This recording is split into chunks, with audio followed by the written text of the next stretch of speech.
राधे राधे मित्रों, आज हम श्री गणेश भगवान की पूजन विधि बताएंगे।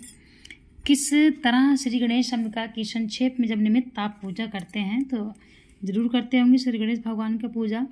तो ये हम बहुत ही छोटी सी विधि बता रहे हैं जो कि बहुत ही संक्षेप में बताने वाले हैं, आप निमित्त कर सको, इसलिए हम ये पूजा विधि बता रहे हैं।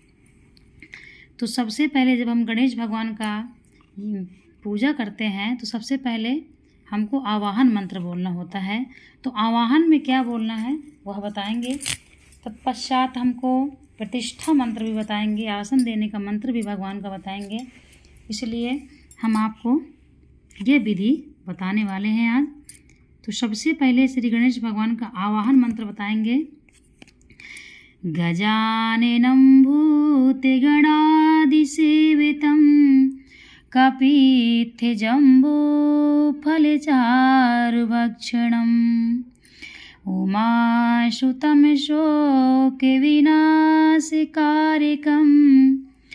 नमामि विघ्नेश्वरपादपङ्कजम्। गजाननं भूतगणादिसेवितं कपित्थजम्बूफलचारुभक्षणम् उमासुतं शोकविनाशकारिकं नमामि विघ्नेश्वरपादपङ्कजम्।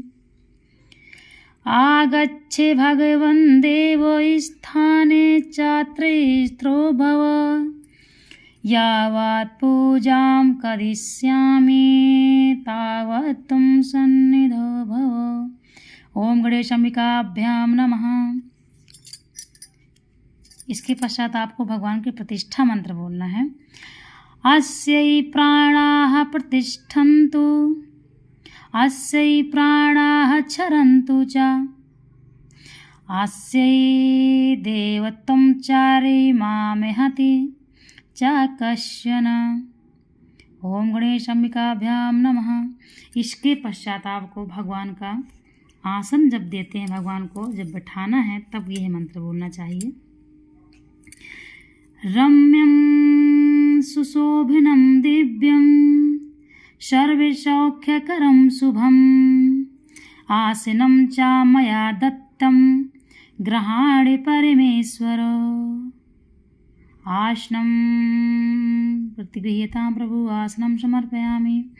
इसके पश्चात भगवान का हम शुद्ध जल से भगवान के चरण धुलते हैं। तो हमको यह श्लोक बोलना है। ऊषिरोदकं निर्मलं च सर्वसौगन्ध्यं संयुक्तं च ऊषिरोदकं निर्मलं च सर्वसौगन्ध्यसंयुक्तं पादप्रक्षालनार्थाय दत्तं ते प्रतिगृह्यतां प्रभु। तत्पश्चात भगवान का अर्घ्य मंत्र है, भगवान का हस्त धुलाने का मंत्र है।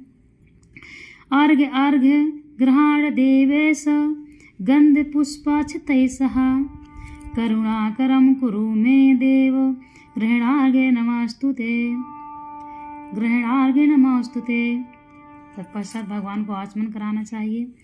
सर्वतीर्थ समायुक्तं सुगंधि निर्मलं जलम् आत्मतां मया दत्तं गृहीत्वा परमेश्वर। तत्पश्चात भगवान को शुद्ध जल से स्नान कराया जाता है। गंगा सरस्वती रेवा पयोष्णी नर्मदा जलै स्नापितोऽसि मया देवो तथा शांतिं कुरुष्व मे। स्नान के बाद भगवान का दूध से स्नान कराना है। कामधेनु समत्पुण्यं सर्वेषां जीवनं परं पावनं यज्ञहेतुश्च पयः स्नानं प्रतिगृह्यतां प्रभु। इसके पश्चात हमको भगवान का जो है दधि से स्नान कराना होता है, दही स्नान। पयशस्तु समद्भूतं मधुराम्बलं शक्तिं प्रभं दध्यानीति मया देवो स्नानार्थं प्रतिगृह्यतां प्रभु। दही स्नान के पश्चात हमको घृत स्नान कराना चाहिए भगवान का। तो घृत स्नान का श्लोक है। नवनीत समत्पुन्नम सर्वसन्तोषकारकं घृतं तोभ्यं प्रदास्यामि स्नानार्थं प्रतिगृह्यतां प्रभो। तत्पश्चात प्रभु को भगवान का जो है मधु स्नान कराना चाहिए। तो मधु स्नान का यह मंत्र है, तरुपुष्प समधिभूतं सुस्वादु मधुरं मधु तेजः पुष्टिकरं दिव्यं स्नानार्थं प्रतिगृह्यतां प्रभु। इसके पश्चात भगवान का शर्करा स्नान कराया जाता है। जल में चीनी घोल के कराया जाता है, शर्करा स्नान बोलते हैं। तो इच्छु सारे समधिभूता शर्करा पुष्टिकारिका मलापहारिका दिव्यम स्नानार्थं प्रतिगृह्यतां प्रभु। इस प्रकार भगवान का जो है शर्करा स्नान हो गया। इसके पश्चात आपको दूध दही और सब भगवान का पंचामृत जो आपको मिक्स करके मिला के फिर भगवान का आपको पंचामृत से स्नान कराना है। यह श्लोक बोलना है,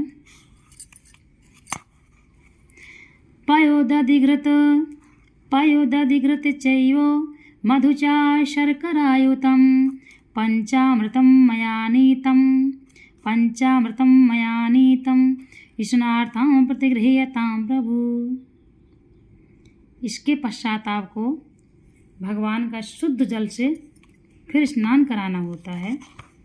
तो शुद्ध जल से जब आप स्नान कराएंगे कर्म पात्र के जल से, तो आपको यह बोलना है, मंदाकिन्यास्तु यद्वारि सर्वपापहरं शुभं तदिं कल्पितं देव स्नानार्थं प्रतिगृह्यतां प्रभु। इस प्रकार आपको भगवान को स्नान कराने के बाद वस्त्र पहनाने हैं, वस्त्र धारण करवाना है। तो आप वस्त्र का मंत्र बोलेंगे, सर्वभूषादिके सौम्ये लोके लज्जा निवारिणे मयोपादिते तुभ्यं वाससि प्रतिगृह्यतां प्रभु। इसके बाद उपवस्त्र पहनाने का मंत्र है। इसके पश्चात यज्ञोपवीत का मंत्र, जनेऊ धारण कराने का मंत्र है। तो आप यह बोल, एक हम और बता चुके हैं पहले वीडियो में आपको, जनेऊ का यज्ञोपवीत का मंत्र है, यज्ञोपवीतं परमं पवित्रं प्रजापतेय सहजं पुरस्तात् आयुष्यमग्रं प्रतिमुच्य शुभ्रं यज्ञोपवीतं बलिमस्तु तेजः। इस प्रकार से वो बता चुके हैं आपको यज्ञोपवीत का मंत्र। और एक ये है, ये भी बोल सकते हैं। तत्पश्चात आपको भगवान को चंदन लगाना है। तो चंदन लगाने का मंत्र है, श्रीखण्डचन्दनं दिव्यं गन्धाढ्यं सुमनोहरं विलेपनं सुरश्रेष्ठ चंदनं प्रतिगृह्यतां प्रभु। इसके पश्चात आपको लाल चंदन लगाएं तो उसका मंत्र बोलें।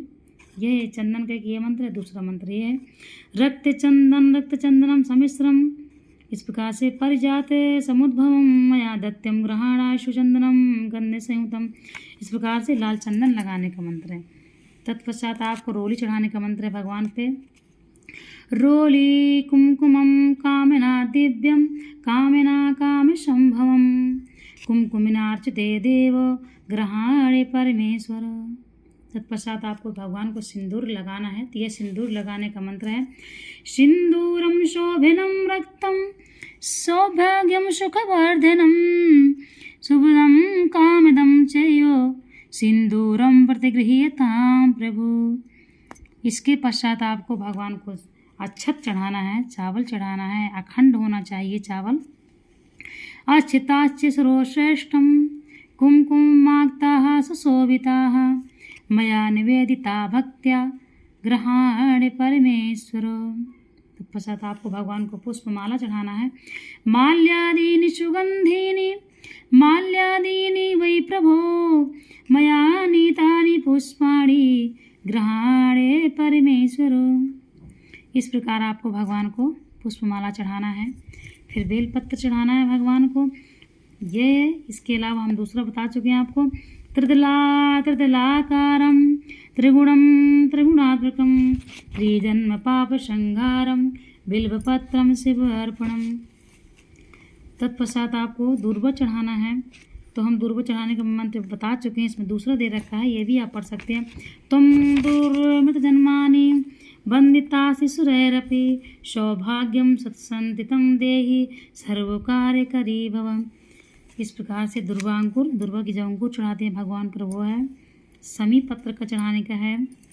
अबीर गुलाल का है। अबीरम चा गुलालम चा चोवा चंदन में चा अबीरेणार्चितो देवो अतः शांतिम प्रेक्ष में। आभूषण का है। धूप जलाने का मंत्र है। आप जो निमित्त पूजा में जब कहें तब आपको निमित्त पूजा में चंदन, चावल, पुष्प, दीप, धूप, भगवान का पंचामृत स्नान, दूध स्नान, दही स्नान, शर्करा स्नान, ये स्नान कराते हैं और इसलिए हम संक्षेप में आपको बता दिए हैं।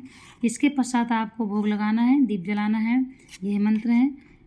इसलिए इतनी ही बताएंगे क्योंकि निमित्त पूजा के अनुसार हम बता रहे हैं, इसलिए आप निमित्त पूजा में इतना करें, इतना ही बहुत है कि निमित्त रोज़ के पूजा में टाइम नहीं होता है ज़्यादा। जिसके पास ये विधि उसके लिए हमने बताई है।